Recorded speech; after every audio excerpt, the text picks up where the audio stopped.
Hello students, this is Prachi. Welcome to our channel. आज हम करने वाले हैं क्लास 9th का साइंस के चैप्टर साउंड का नया topic, that is wave and wave motion. तो हमने अभी तक यहाँ के बारे में पढ़ा था कि साउंड क्या है, कैसे प्रोड्यूस होती है, कैसे प्रोपगेट करती है। तो अगर आपसे वो वीडियो मिस हो चुकी है तो आई सजेस्ट एक बार जरूर देख लें, जिसका लिंक मैंने i button as well as description box में डाल दिया है। ऑल्सो अगर 9th क्लास के कोई भी आपका मैथ्स का या फिर कोई भी आपका साइंस के चैप्टर में कोई भी प्रॉब्लम है तो उन सब का लिंक पे डिस्क्रिप्शन बॉक्स में आप जाके प्लेलिस्ट को थ्रू कर सकते हैं। तो आज हम बात करते हैं वेव एंड वेव मोशन की। तो सबसे पहले आपको पता होना चाहिए कि हमने फर्स्ट वीडियो में बात करी थी कि जो साउंड है वो कैसे प्रोपगेट करती है।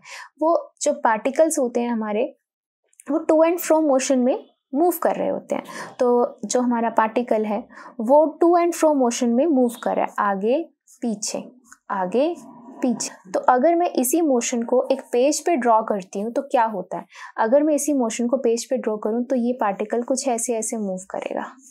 ठीक है, इसी को ही हम एक वेव कहते हैं। अगर मैं इसको अच्छे से ड्रॉ करती हूँ कि यहाँ पर कुछ एक्सिस लेते हैं, तो अगर हम इसको यहाँ पे एक्स एक्सिस ले लेते हैं, यहाँ वाई एक्सिस ले लेते हैं, तो एक जो वेव है वो कुछ इस तरीके से रहेगी। तो ये रहेगा इसका टू एंड फ्रो मोशन। ठीक है, एक्सिस की अगर हम बात करें तो ये क्या है, ये एक्सिस अगर मैं देखो, मान लो ये पार्टिकल है, मान लो पार्टिकल यहाँ पर था। ठीक है, ये पहले आगे गया, जैसे आगे वाले पार्टिकल से टकराया, अब वो अपनी ओरिजिनल पोजीशन पे नहीं आया, वो वापस चला गया। फिर वो वापस आया अपनी ओरिजिनल पोजीशन को पार करते हुए, फिर आगे टकराया, फिर पीछे, फिर आगे, फिर पीछे, अपनी ओरिजिनल पोजीशन के आगे पीछे मूव करता रहा। यानी कि अगर यही हम इसकी मीन पोजीशन लेते हैं तो हम देख सकते हैं कि आगे पीछे और ये उसकी ओरिजिनल पोजीशन थी। सेम चीज़ हमने एक्सिस पे ड्रॉ कर दी है कि अगर ये चीज़ है इसकी ओरिजिनल पोजीशन है, ठीक है, अपनी मेन पोजीशन से जो पार्टिकल है वो क्या करता रहता है, up and down, up and down. ये मेन पोजीशन इसकी पहले गया आगे, फिर पीछे, फिर आगे और फिर पीछे। तो इसे हम बोलते हैं एक वेव। क्लियर है ये बात। अब वेव की अगर हम और बात करते हैं तो इसे हम बोलते हैं, वेव के लिए हम बोलते हैं इसको क्रेस्ट कहते हैं। ठीक है, पीक कहते हैं। ठीक है, और जो नीचे वाला पोर्शन होता है इसे हम वैली कहते हैं और हम ट्रफ कहते हैं। तो क्रेस्ट का ऑपोजिट ट्रफ, पीक का ऑपोजिट वैली। क्लियर है ये बात। अब अगर मैं वेव को नॉर्मल डिफाइन करूं तो वेव क्या है, तो a wave is any disturbance that propagates through a medium due to repeated vibratory motion of medium particles to and fro about their respective mean position। तो एक वेव क्या है, वो एक डिस्टर्बेंस है जो प्रोपगेट करिए, जो ट्रेवल करिए एक मीडियम में। ठीक है, कैसे ट्रेवल करिए कि मीडियम के जो पार्टिकल्स हैं जब उसके टू एंड फ्रो मोशन में आते हैं, उससे जो डिस्टर्बेंस क्रिएट हो रही है उसका जो पाथ है that is a wave. Similarly wave motion को हम क्या बोलेंगे, वेव मोशन को हम कैसे डिफाइन कर सकते हैं, तो वेव मोशन को हम कैसे डिस्क्राइब कर सकते हैं, the motion of disturbance through a medium in the form of a wave is called wave motion. यानी कि इसी डिस्टर्बेंस का जो मोशन है, जो मूवमेंट है, उसको जब हम ड्रॉ करेंगे that is a wave motion. तो अगर हम बात करते हैं कि वेव, अगर जैसे कि हमने देखा कि पार्टिकल जब वाइब्रेट कर रहा है तो वो एक वेव क्रिएट कर रहा है, और वाइब्रेशन क्या क्रिएट करती है, साउंड क्रिएट करती है। यानी कि sound is also kind of wave. लेकिन कौन सी वेव है, sound is a mechanical wave. अगर हम यहाँ पर डिफरेंट काइंड ऑफ वेव्स की बात करें तो there are different type of waves, mechanical waves, electromagnetic waves, matter waves, बहुत सारी वेव्स होते हैं, लेकिन आपको उनके डीप में नहीं जाना है।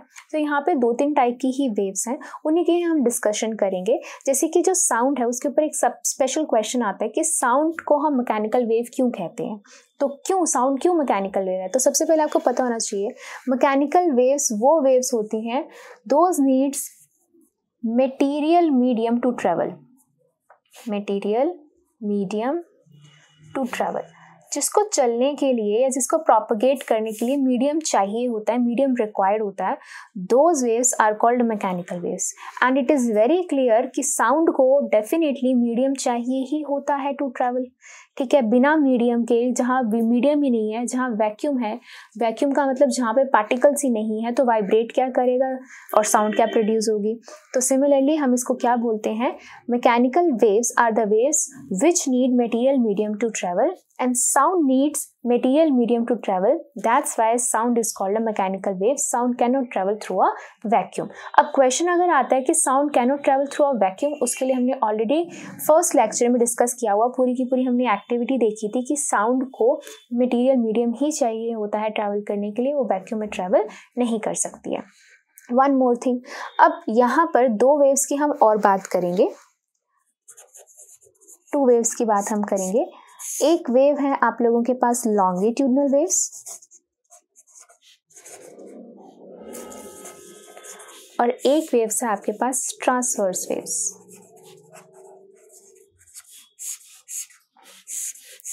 तो इस चैप्टर में मेनली आपको तीन वेव्स की ही बारे में बात करनी है, एक मैकेनिकल वेव्स, एक लॉन्गिट्यूडनल और एक ट्रांसवर्स वेव्स।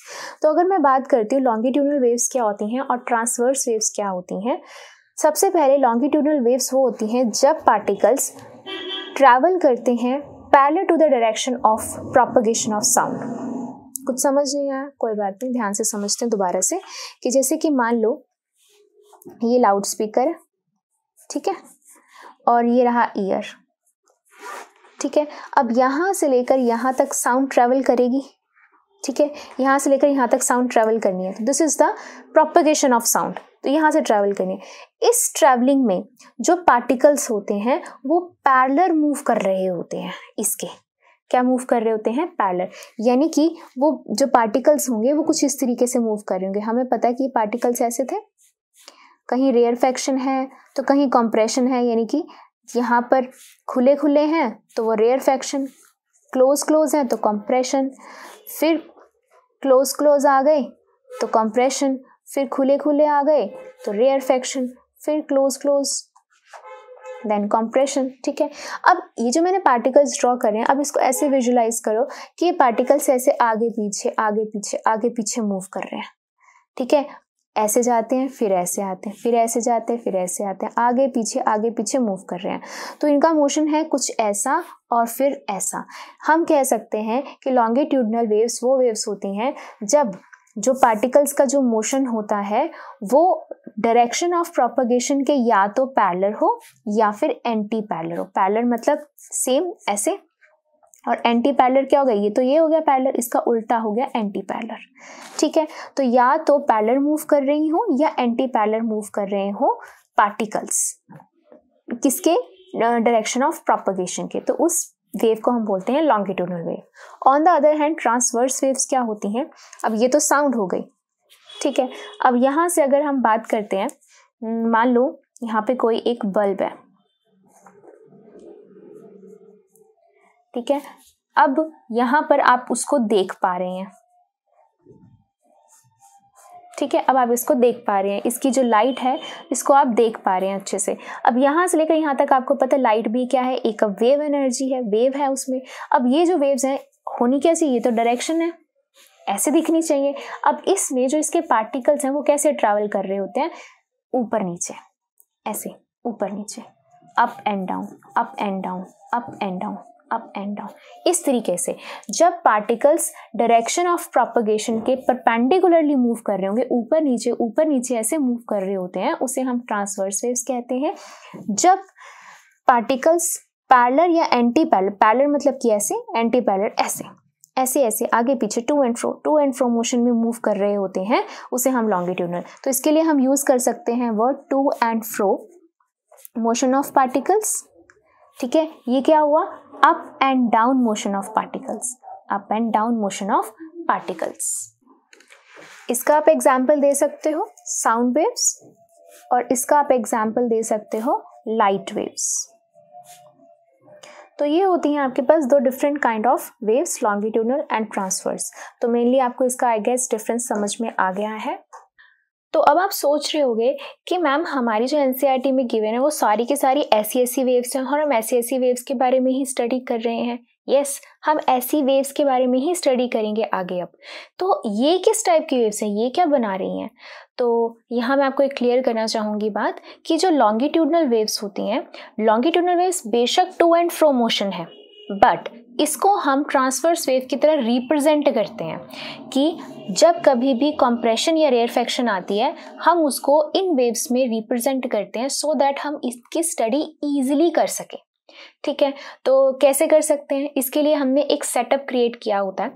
उस सेटअप में हम बताते हैं किस तरीके से कंप्रेशन रेयरफेक्शंस जब एक लॉन्गिट्यूडनल वेव के अंदर आ रही होती हैं, जब एक साउंड प्रोड्यूस कर रही होती है कंप्रेशन रेयरफेक्शंस, उनको हम किस तरीके से हम वेव्स में ऐसे रिप्रेजेंट करते हैं। तो उसके लिए यहाँ पर ध्यान से देखिए, एक सेटअप क्रिएट किया गया है। इस सेटअप में आप देख सकते होंगे कि लेफ्ट हैंड साइड में जो आपके पार्टिकल्स हैं वो कुछ कहीं ना कहीं हाई प्रेशर के हैं, कहीं लो प्रेशर के हैं, कहीं हाई डेंसिटी है, कहीं लो डेंसिटी है। तो यहाँ पर क्या हो रहा है? यहाँ पर हो रही है कहीं कंप्रेशन और कहीं रेयरफेक्शन। जिस तरीके से जैसे ही पार्टिकल्स पास आते हैं कंप्रेशन होती है और आप यहाँ पर रेड स्ट्रिंग देख सकते होंगे कि ये ऊपर की तरफ उठ जाती है। जैसे ही ऊपर की तरफ वेव लेती है इसे हम बोलते हैं क्रेस्ट, यानी कि वेव की क्रेस्ट शो करती है हमारा रीजन ऑफ कंप्रेशन। जैसे ही ये पार्टिकल्स रिलैक्स हो रहे हैं, रीजन ऑफ रेयरफेक्शन आ रहा है, वहां पे आप राइट में देख सकते होंगे कि जो रेड कलर की स्ट्रिंग है वो क्या शो कर रही है? एक डिप्रेशन शो कर रही है, नीचे की तरफ झुक रही है। नीचे की तरफ झुकने का मतलब this is the region of rarefaction, यानी कि ट्रफ शो कर रही है। तो क्रेस्ट शो कर रही है region of compression, trough show कर रही है रीजन ऑफ रेयरफेक्शन। तो इस सेटअप से आई होप आपको क्लियर हो गया होगा कि किस तरीके से हमारी जो लॉन्गिट्यूडनल वेव्स हैं उनको हम रिप्रेजेंट करते हैं नॉर्मल वेव्स में, ट्रांसवर्स की फॉर्म में रिप्रेजेंट करते हैं सो दैट हमारी स्टडी इजी हो सके। But it is very clear कि जो साउंड होती है, sound waves are longitudinal waves, वो हमेशा टू एंड फ्रो मोशन में ही वर्क करते हैं उसके पार्टिकल्स। ट्रांसवर्स वेव्स जो होती हैं वो एग्जाम्पल है उसका लाइट वेव्स का, but transverse waves are not sound waves. इसको सिर्फ रिप्रेजेंट ऐसे कर रहे हैं सो दैट हम उसकी स्टडी इजिली कर सके, जो हम अभी करने भी वाले हैं कि एक वेव उठाएंगे और उसके कैरेक्टरिस्टिक्स के बारे में डिस्कस करना स्टार्ट करेंगे। तो अब हम बात करने वाले हैं characteristics of a sound wave. एक साउंड वेव की क्या क्या कैरेक्टरिस्टिक्स होती हैं। तो सबसे पहले हम उसको ड्रॉ कर लेते हैं। Again one wave and second wave. तो ये हमने वेव यहाँ पे ड्रॉ कर ली हैं दो, राइट। तो हम एक्स एक्सिस पे मानते हैं this is the direction of propagation, direction of propagation, यानी कि इस साइड जो है वो साउंड जा रही है, ट्रेवल कर रही है, प्रोपगेशन, ठीक है। और यहाँ हम कंसीडर करते हैं डेंसिटी और प्रेशर, डेंसिटी और प्रेशर। तो इसका क्या मतलब हुआ डेंसिटी और pressure? One more thing, sound waves को हम प्रेशर वेव्स भी बोलते हैं। कहीं कहीं जगह पर साउंड वेव्स को आपको प्रेशर वेव्स भी बोला जाएगा। क्यों प्रेशर वेव्स बोला जाएगा? क्योंकि आपको पता है कि जहाँ कहीं भी ऐसे ज़्यादा रीजन होता है, ज़्यादा डेंसिटी या ज़्यादा प्रेशर होता है पार्टिकल्स का, दिस इज कॉल्ड कंप्रेशन। जहाँ कम होता है दैट इज रेयरफेक्शन। अगेन जहाँ ज़्यादा है वहाँ कंप्रेशन, जहाँ कम है दैट इज रेयरफेक्शन। तो ये हो गया हाई प्रेशर का रीजन, ये हो गया लो प्रेशर का, यानी कि जो साउंड है वो भी high pressure, low pressure, high pressure, low pressure ऐसे ट्रैवल कर रही है, that's why it is also called a pressure wave. तो अब सेम चीज हमने यहाँ पे ली है। ये तो हो गई डायरेक्शन ऑफ प्रोपगेशन, यहाँ पे आएगी डेंसिटी और प्रेशर, डेंसिटी और प्रेशर, ठीक है। अब जैसे प्रेशर ज्यादा होता है तो उसका क्या मतलब हुआ? ये कंप्रेशन का रीजन है। जहां पर डेंसिटी कम होगी या प्रेशर कम होगा दैट इज द रेयरफेक्शन। सो ये वाला जो रीजन जिसको हमने क्या बोला था, क्रेस्ट, इसे हम क्रेस्ट कहते हैं या हम इसे पीक कहते हैं। This indicates the region of compression and this region जिसको हमने क्या बोला था, ट्रफ बोला था या हमने वैली बोला था, इस रीजन को हम बोलते हैं region of rarefaction. I hope आपको समझ में आ गया होगा। ज़्यादा प्रेशर कंप्रेशन का रीजन, लो प्रेशर या low density that is region of rarefaction. ठीक है, अब यहाँ पर इस साउंड वेव के डिफरेंट करैक्टरिस्टिक्स होते हैं, यानी कि इसी साउंड वेव को हम देख के हम क्या क्या चीज़ों का पता लगा सकते हैं। तो हम एक साउंड वेव को देखकर इन 5 चीज़ों का पता लगा सकते हैं, that is amplitude, wavelength, frequency, time period and wave speed. तो सबसे पहले बात करते हैं एम्पलीट्यूड की। तो सबसे पहले अगर मैं एम्पलीट्यूड की बात करती हूँ, तो अगर हम एक वेव ड्रॉ करते हैं इस तरीके से, तो ये वेव यहाँ से अपनी मीन पोजीशन से कितनी उठी हुई है, दिस इंडिकेट्स द एम्पलीट्यूड। ठीक है, आप लोगों ने देखा ही होगा जब कभी भी हम लाउड स्पीकर्स बजाते हैं तो लाउड स्पीकर्स के आगे जब ऐसे लाइन्स आ रही होती हैं, कभी ऊंची तो कभी नीची, कभी ऊंची कभी नीची, तो वो क्या करते हैं, जब लाउड होनेस होती है, ज़्यादा वॉल्यूम होता है, तो क्या करते हैं, वो वेव्स ऊपर की तरफ जा रही होती हैं। जब कम वॉल्यूम होता है तो वेव्स नीचे की तरफ कम होती हैं। तो जितनी ज़्यादा हाई वेव होगी उतना ज़्यादा एम्पलीट्यूड, यानी कि उसका ज़्यादा उतनी वॉल्यूम है, उतना ज़्यादा उसकी लाउडनेस है। तो अगर मैं एम्पलीट्यूड को नॉर्मली डिफाइन करूँ तो क्या डिफाइन करेंगे, तो the magnitude of maximum pressure or density in the medium on either side of the mean value is called amplitude। क्या मतलब हुआ, हमें पता है कि हम यहाँ पर क्या लिखते हैं, हम डेंसिटी या फिर प्रेशर लिखते हैं। तो डेंसिटी या फिर प्रेशर हम इधर लिखते हैं, है ना। तो उन्होंने क्या बोला, the magnitude of maximum pressure या density on either side of the mean value, this is the mean value. उसके ईदर साइड, या तो ऊपर हो या फिर नीचे हो, दोनों में ही कितनी डिस्प्लेसमेंट है उसकी मीन वैल्यू से, या तो ऊपर या फिर नीचे, दोनों को ही हम क्या बोलते हैं, एम्पलीट्यूड कहते हैं। और इसको हम किससे डिनोट करते हैं, ए से डिनोट करते हैं। Capital A is for amplitude. अब क्या आप मुझे बता सकते हैं कि एम्पलीट्यूड की ऐसा यूनिट क्या होगी, तो हम देख सकते हैं ये क्या है कि the magnitude of maximum pressure या डेंसिटी, कितना प्रेशर ज़्यादा हुआ है, ये कितनी डेंसिटी ज़्यादा हुई है, उसी को ही हम क्या बोलते हैं, एम्पलीट्यूड। यानी कि जो ऐसा यूनिट डेंसिटी या प्रेशर की होगी, it will be the same ऐसा unit of amplitude. Comment box में जरूर कमेंट करें what is the SI unit of density and that will be the SI unit of amplitude. Now this is your homework कि इसकी क्या unit होती है। अगर आप प्रेशर यूज कर रहे हैं तो आप एम्पलीट्यूड की वही यूनिट यूज करेंगे, अगर आप डेंसिटी यूज कर रहे हैं तो डेंसिटी की जो यूनिट है वही आप एम्पलीट्यूड की यूनिट यूज करेंगे। क्लियर है ये बात।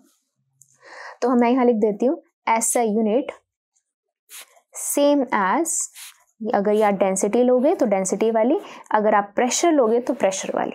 ठीक है, तो नेक्स्ट आपके पास आती है wavelength. Second one is wavelength. अब वेवलेंथ क्या है, हम एक वेव को देख के हम वेवलेंथ कैसे बता सकते हैं, तो as name indicates wavelength, यानी कि वेव की लेंथ।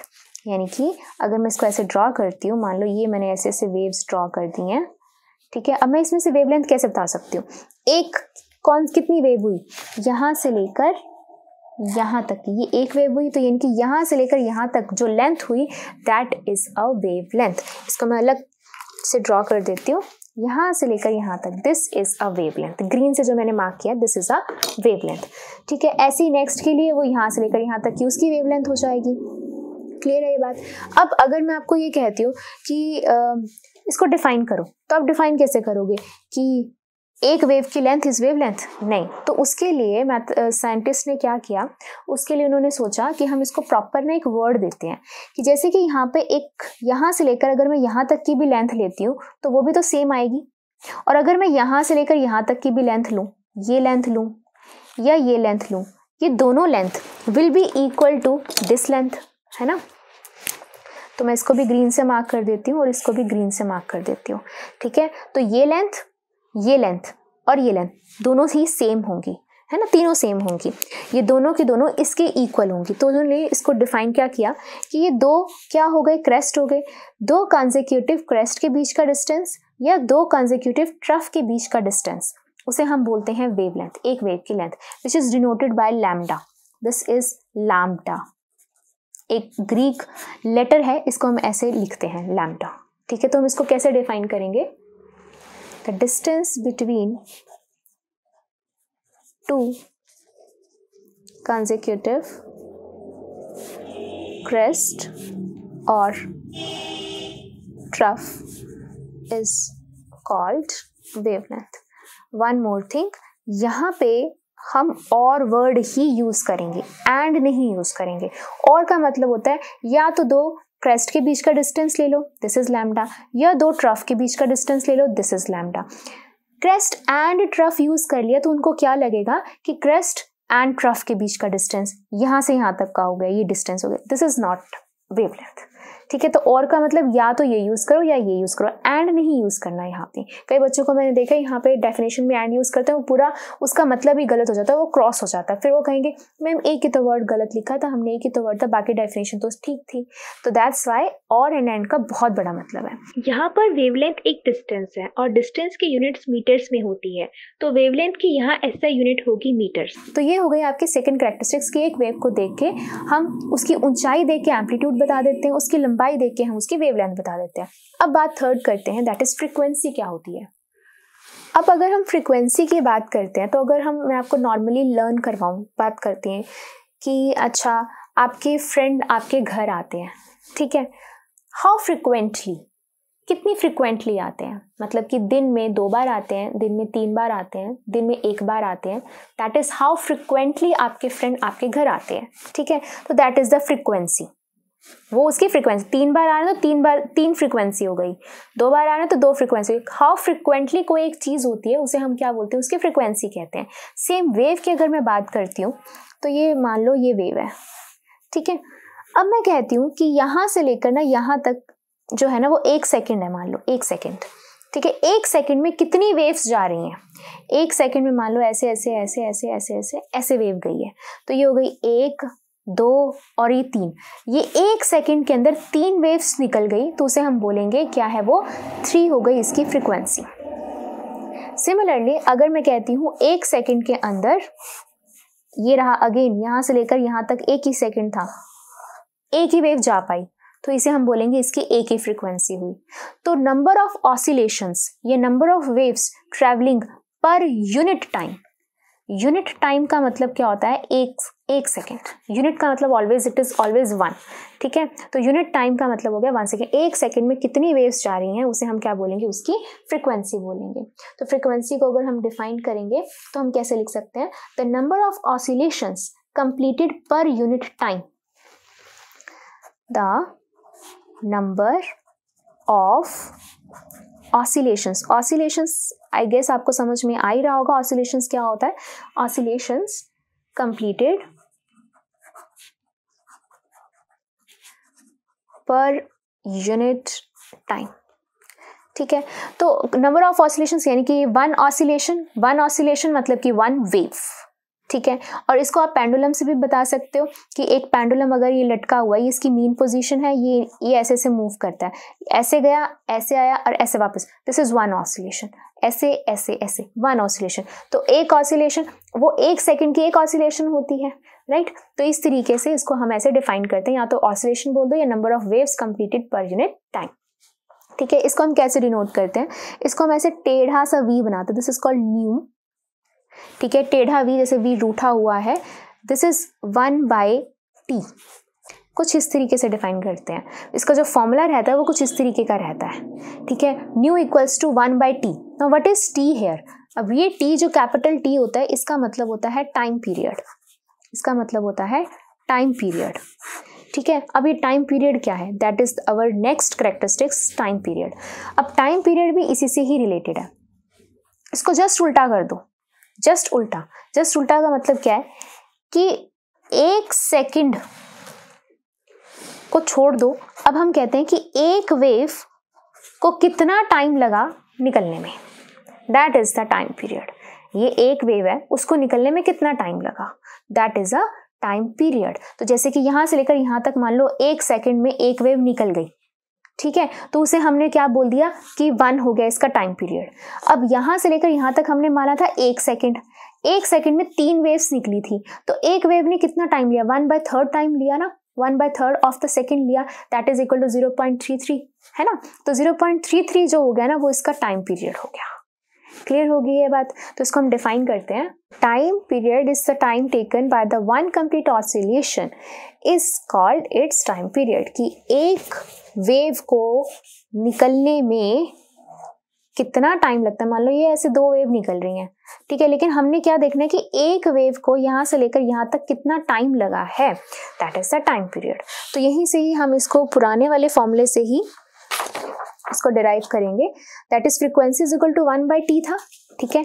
यहीं से हम इसको डिराइव करेंगे next formula, that is t equals to 1/nu, कि this is the time period is equal to 1/फ्रीक्वेंसी, कि एक वेव को कितना टाइम लगता है जाने में। तो this is the formula of time period. तो मोस्टली बच्चे फ्रीक्वेंसी और टाइम पीरियड में ही कंफ्यूज होते हैं। अगेन मैं आपको बता देती हूँ कि अगर मान लो यहाँ से लेकर यहाँ तक मैं कंप्लीट वेव मान लेती हूँ, यहाँ से लेकर यहाँ तक की, ठीक है, यहाँ से लेकर यहाँ तक की अगर मैं वेव मानती हूँ तो मैं कह सकती हूँ, इसको एक एग्जाम्पल लेकर समझते हैं। मान लो यहाँ से लेकर यहाँ तक उनको लगे हैं 4 सेकेंड्स, ठीक है, 4 सेकेंड्स लगे यहाँ से लेकर यहाँ तक। अगर मैं कहती हूँ, और कितनी वेव्स निकली हैं, 2 वेव्स निकली हैं, ठीक है, 2 वेव्स निकली हैं। अब अगर मैं कहती हूँ कि मुझे फ्रीक्वेंसी निकालनी है, तो फ्रीक्वेंसी क्या होगी, frequency is the number of oscillations पर यूनिट टाइम, कि एक सेकेंड में कितनी ऑसिलेशंस निकली हैं। तो 2 वेव्स को कितना टाइम लगा है, 2 वेव्स को लगा है 4 सेकेंड्स। तो हम लिख सकते हैं 4 सेकेंड्स टेकन बाय 2 वेव्स। तो हमें क्या चाहिए, एक सेकेंड में कितनी निकली है, तो 1 second taken by how many waves, 2/4, तो ये हो गया 1/2। तो 1/2 जो होगी वो हो जाएगी फ्रीक्वेंसी। एंड फ्रीक्वेंसी की I forgot to tell you about the SI unit of frequency. Frequency की एसआई यूनिट क्या होती है, यहाँ से आप देख सकते हैं, यहाँ से फ्रीक्वेंसी की एसआई यूनिट आप देख सकते हैं 1 by time period. Time period की क्या होती है, सेकेंड। तो जो एसआई यूनिट होगी, SI unit of frequency is equal to 1 by time period है, तो यानी कि टाइम पीरियड ऊपर जाएगा तो हम इसको लिख सकते हैं सेकेंड इनवर्स, और हम इसको लिख सकते हैं हर्ट्ज। तो हर्ट्ज जो थे वो एक साइंटिस्ट थे जिन्होंने फ्रीक्वेंसी को डिस्कवर किया था, तो हर्ट्ज लिख दो, या HZ hertz is also SI unit of frequency. तो अगर यहाँ पर हमने देख लिया कि 4 सेकेंड के अंदर 2 वेव्स निकली हैं, तो एक सेकेंड में कितनी वेव निकली, आधी निकल पाई, तो 0.5 हर्ट्ज लिख दो, या 0.5 सेकेंड इनवर्स, ये निकल आई आपकी क्या, फ्रीक्वेंसी, ठीक है। सिमिलरली अगर इसी सिनेरियो से अगर हमें टाइम पीरियड निकालना हो, तो टाइम पीरियड कैसे निकलेंगे, यानी कि एक वेव को कितना टाइम लगा निकलने के लिए, ठीक है। ऑब्वियस सी बात है, 4 सेकेंड में 2 वेव्स निकल रही हैं, तो एक वेव को निकलने में कितना टाइम लगेगा, तो हम लिखेंगे यहाँ पे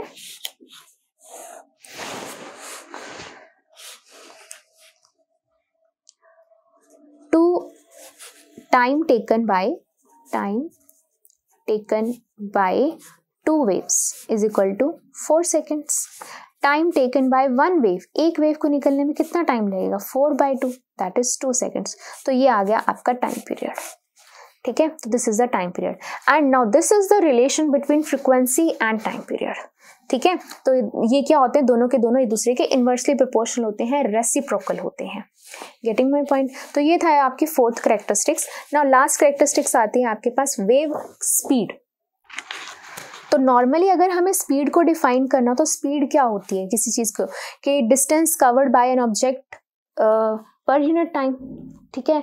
या फिर हम कह सकते हैं कि स्पीड जो होती है वो क्या होती है, डिस्टेंस ट्रेवल्ड इन पर यूनिट टाइम। ये हम बोलते हैं ना, distance travelled per unit time, as speed is equal to distance upon में टाइम, ये बोलते हैं। अगर मैं वेव को डिफाइन करना चाहूँ तो मैं ये भी, वेव के लिए भी हम यही बोल सकते हैं, क्या बोल सकते हैं कि वेव स्पीड को अगर हम डिफाइन करें तो डिस्टेंस कवर्ड